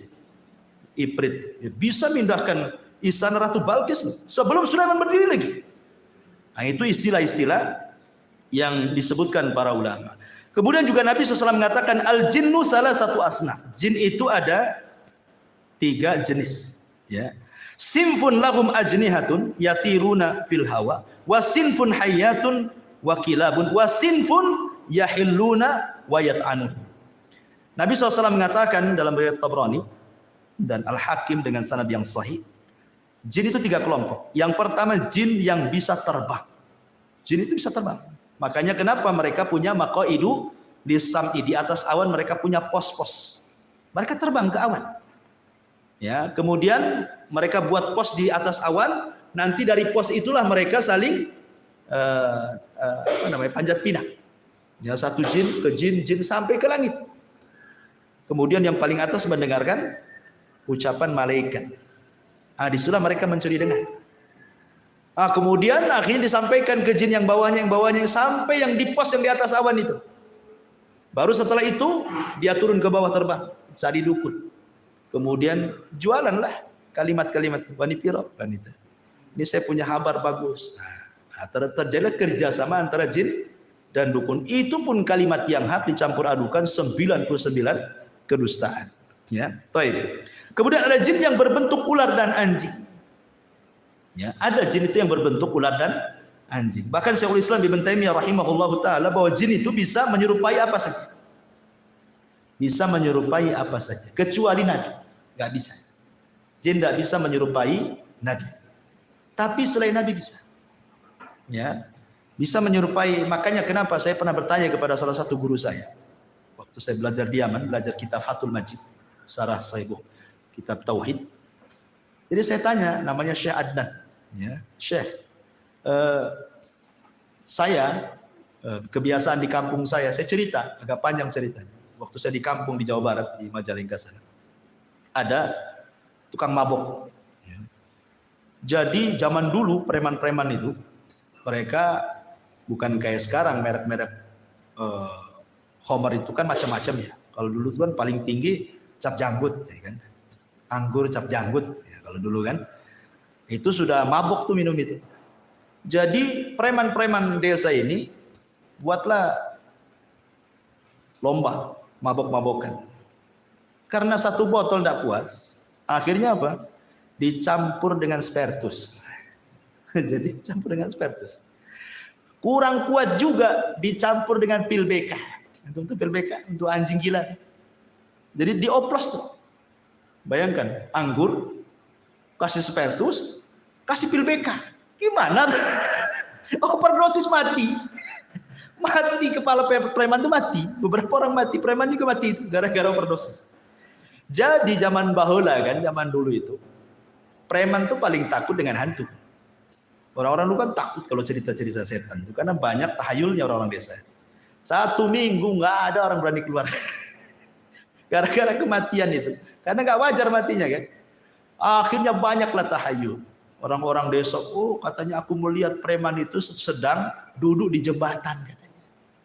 Ya, di tempat saya itu ada namanya jembatan Harewos. Nah, di situ ada di Harewos itu katanya ada dia sedang duduk. Jadi saya tanyakanlah cerita ini kepada Syekh Adnan. Mungkin nggak saya bahwa orang mati ini bisa hidup lagi? Karena ini cerita nyata gitu. Ini dongeng dari desa saya, ya, di Majalengka sana. Katanya saya itu mungkin saja. Tapi bukan orang mati itu hidup lagi, bukan itu. Tetapi itu adalah jin korin. Setiap manusia itu punya jin korin kata Syekh. Lah, yang tahu tentang sifat kita, ya bentuk kita itu jin korin kita karena sejak lahir dia sudah ada pada badan kita kan gitu. Sehingga dia tahu sifat kita, bentuk kita apa. Jadi kan dia memungkinkan dia tasyakul persis seperti kita. Jadi ketika dia mati, jinnya ini sudah menakut-takuti orang karena sudah tugasnya selesai memberikan waswas orang sudah mati kan. Berarti jin keluar dialah jadi jin yang bebas. Akhirnya nakut-takuti orang. Boleh jadi itu jin korin. Nah, jadi ada jin itu yang berubah bentuk seperti itu kayak manusia. Bahkan Syekhul Islam mengatakan bahwa ada di sebuah tempat itu, di gunung-gunung, di lembah-lembah itu, jin-jin itu sengaja berubah bentuk jadi manusia, seolah-olah mereka menganggap penunggu di situ. Makanya dulu di zaman jahiliyah kalau lewat di sebuah tempat, maka mereka akan berlindung kepada penghuni tempat itu kan, orang jahiliyah itu. Wahai penunggu tempat ini, gitu kan.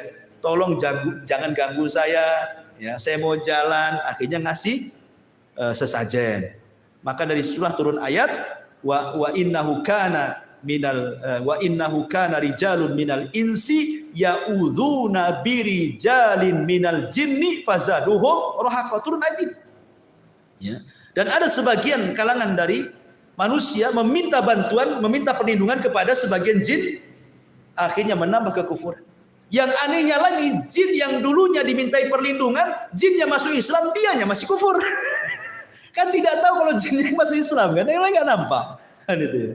Masyaallah muslimin yang dimuliakan. Kemudian juga yang ketiga, ada jin yang lepas dan berjalan ke sana kemari. Ya. Jadi inilah 3 jenis jin. Baik, kalau ada yang bertanya, bagaimana jin itu akan diazab oleh Allah Subhanahu wa taala dengan api sementara dia tercipta dari api? Jin masuk neraka, dihisab oleh Allah sama dengan manusia. Kalau dia masuk neraka dicipta dari api, tentu dia tidak akan terbakar. Ya.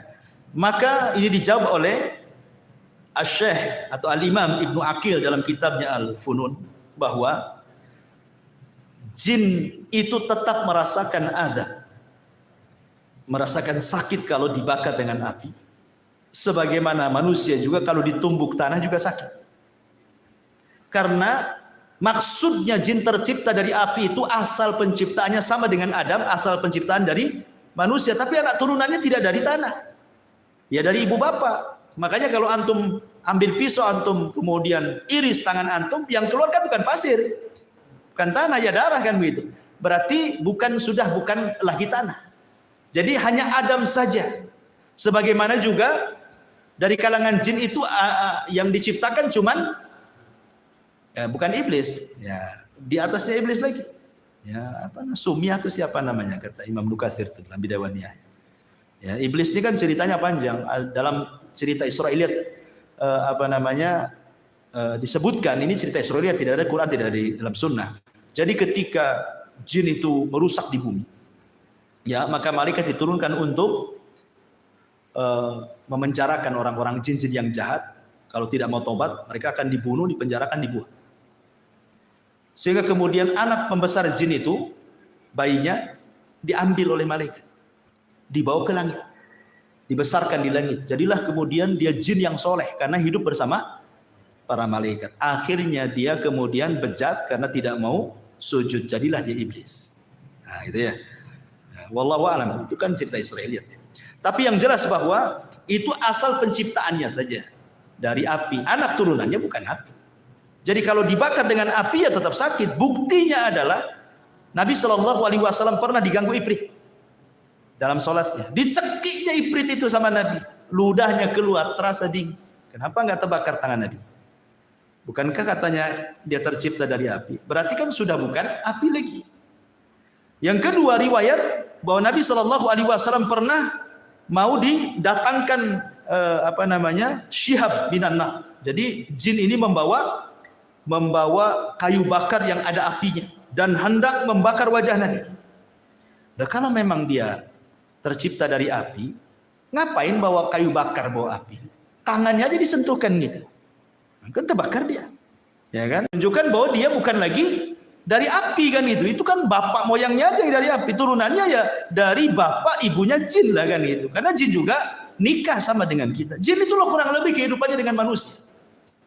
Ada RT, ada RW, ada lurah, ada kecamatan, ada pemilunya juga, ada partainya juga, bermadhab juga, ada Syafi'i, Maliki, Hambali, Zahiri, ada Syiah juga, ada Mut'ah juga mungkin mereka. Ya, apa mereka berorganisasi? Anda tahu juga. Apakah mereka ikut organisasi apa gitu? Wallahu a'lam. Tapi yang jelas kehidupan mereka sama dengan manusia, kurang lebih saja. Ya, tidak kurang, tidak lebih. Baik, kemudian jin mukallafun. Jin mukallaf, artinya mukallaf itu sama dengan manusia juga, disuruh sholat, puasa, zakat, haji. Persis. Quran yang kita baca itu juga Quran yang dibaca mereka. Ya, hadis yang kita baca itu pun hadis yang dibaca mereka. Karena nabi mereka dari manusia. Ya, jadi jin itu kebanyakan belajar agama kepada manusia. Jadi kalau jin belajar agama kepada manusia jadi ustaz. Tapi kalau manusia belajar ke jin jadi tukang sihir. Terbalik kan itu. Ya. Jadi jin itu belajar agamanya kepada manusia. Karena nabinya juga manusia. Wa inna minna salihuna wa inna minna salihuna wa minna duna dzalik kunna tara'iqa qidada. Di antara kami ada yang soleh, ada yang tidak soleh, kami bertingkat-tingkat. Kemudian juga makanan jin disebutkan dalam sebuah hadis Abdullah bin Mas'ud radhiyallahu anhu. Jadi ketika Nabi SAW diundang untuk ceramah di kalangan jin, bagaimana Rasul tahu bahwa di situ ada jin berkumpul ribuan? Ya tentu malaikat yang kasih tahu. Rasul kan tidak melihat jin. Ya, malaikat ngomong kamu ke sana, itu ditunggu oleh bangsa jin, ceramahlah kau di sana kan itu.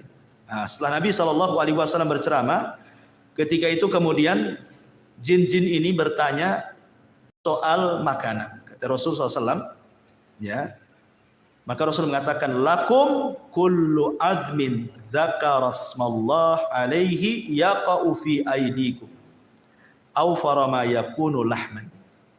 Kata Nabi SAW, makanan kalian adalah tulang yang habis dimakan orang. Kemudian ketika sudah habis dagingnya, ketika dibuang ke tong sampah, orang ini membaca basmalah, kemudian dibuang. Nanti akan kembali dagingnya. Ya, jadi antum kalau makan sop tulang, ya kan? Itu banyak tulangnya tuh. Ya. Nah, pokoknya yang tulang-tulang lah, tulang ikan, tulang apa, tulang iga. Ya. Ketika antum lempar ke tong sampah baca basmalah supaya antum sedekah ke saudara antum dari kalangan jin. Sebab kalau antum baca basmalah nanti daging itu akan balik. Cuman kita tidak melihatnya. Kalau melihatnya tak jadi antum buat. Oh, balik lagi dagingnya. Itu makan lagi. Tentu enggak, maksudnya kan yang lihat mereka saja. Ya, balik lagi tuh dagingnya dan itulah makanan mereka. Cuman kadang-kadang kita bakhil. Ya, di prestonya pula lah ikan itu. Tulang-tulang yang tuh makan. Tak ada sedekah-sedekahnya sama jin gitu ya. Jadi kata Nabi tulang, makanya ketika Nabi SAW melarang tidak boleh istijmar, memerintahkan istijmar dengan batu, kata Rasul jauhi tulang dan kotoran. Ya, karena itu makanan jin, kata Nabi SAW kan itu. Ya. Kemudian juga setiap makanan yang tidak disebut nama Allah yang saya sudah katakan, antum makan apa saja antum tak baca basmalah, jin ikut di situ. Ya, jadi setiap makanan yang tidak disebut nama Allah Subhanahu wa taala, dan tentu ada makanan lain yang kita tidak tahu. Ya. Adapun tempat-tempat jin disebutkan dalam beberapa riwayat. Yang pertama, tempat syaitan atau tempat jin adalah pasar. Pasar itu tempat syaitan, tempat jin, jin jahat. Nabi SAW mengatakan, la takunanna in istata'ta awwala ma yadkhulu suq wala akhira man yakhruju minha fa innaha ma'raqatu syaitan wa biha yansibu rayatahu, kata Rasul. Jangan, kalau bisa lah, jangan menjadi orang yang pertama masuk pasar dan jangan menjadi orang yang terakhir keluar pasar, kata Rasul. Jangan yang pertama kali engkau masuk pasar, jangan pula yang terakhir masuk keluar pasar. Kenapa? Karena pasar itu tempat perangnya setan. Disitulah setan menancapkan bendera perangnya, genderang perangnya itu. Ayo perang dengan saya. Makanya tidak ada maksiat di luar pasar kecuali ada semua dalam pasar. Sebutkan maksiat di luar pasar apa yang tidak ada? Ada semua. Syirik banyak yang taruh tangkal-tangkal di warung-warung. Kan itu ya. Apalagi orang maki-maki di pasar, orang sumpah palsu, wallahi semua di pasar itu. Orang yang nipu, orang yang ngurangi takaran, timbangan, meteran, semua ada di pasar.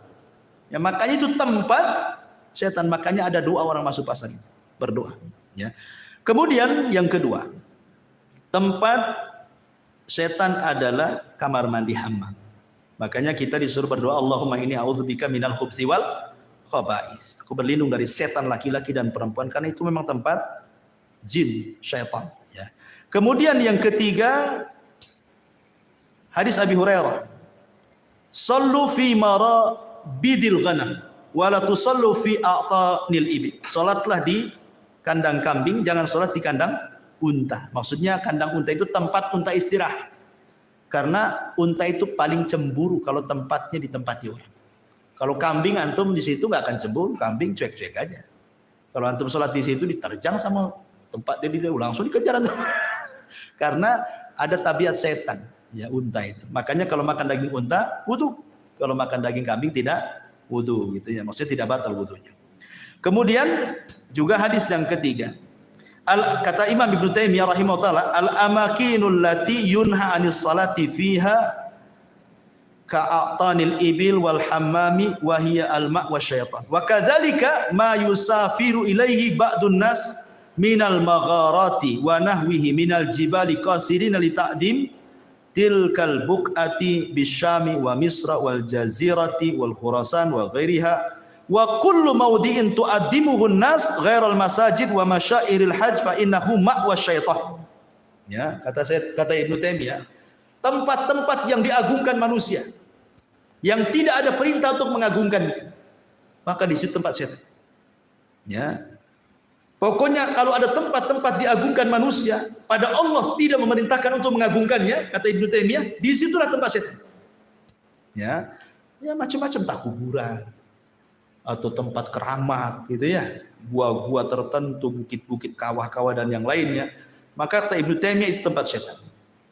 Kemudian hadis Abu Qatadah, hadis Qatadah dari Abdullah ibn Sarjis radhiyallahu an, Nabi SAW mengatakan naha an yubala fil hujri. Rasul melarang tidak boleh kencing di lubang. Ya. Lah itu kalau toilet itu kloset ada lubangnya. Bukan, maksudnya di tempat yang terbuka. Maksudnya tadi hutan, tadi padang pasir, ada lubang di situ kan. Jangan kencing di lubang. Kata Qatadah ketika ditanya kenapa, alasannya, maka beliau mengatakan innaha masakinul jin. Bisa saja di situ dijadikan tempat jin. Ya, pokoknya kalau kencing lihat-lihat ada lubang enggak. Takutnya lubang ular pula juga di situ kan. Keluar bahaya tuh ya. Kemudian Imam Nawawi juga mengatakan as-salatu fi ma'was syaitan makruhatun bil ittifaq.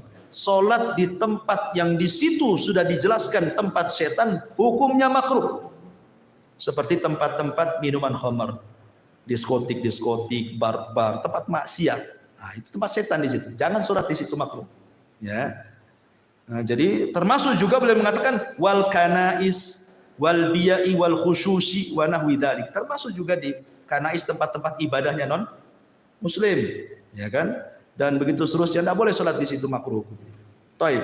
Kemudian yang terakhir karena waktu juga pun bahas ya, tasyakkul wa tasawwur al-jin.